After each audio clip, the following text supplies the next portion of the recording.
Sä vihaat mua. Ei taas kukaan vihaa ketään. Lepää nyt vaan. Mä tapoin Saran. Sä oot nyt vaan järkyttynyt, kun sä putosit sinne veteen. Enkä ole. Mä työnsin Saran alas sieltä sillalta ja sen takia se... Mä en enää kestä tätä syyllisyyttä.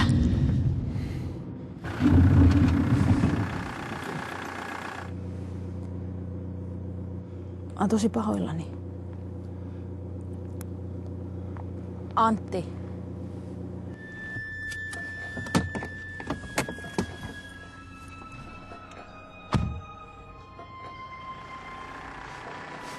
Hey!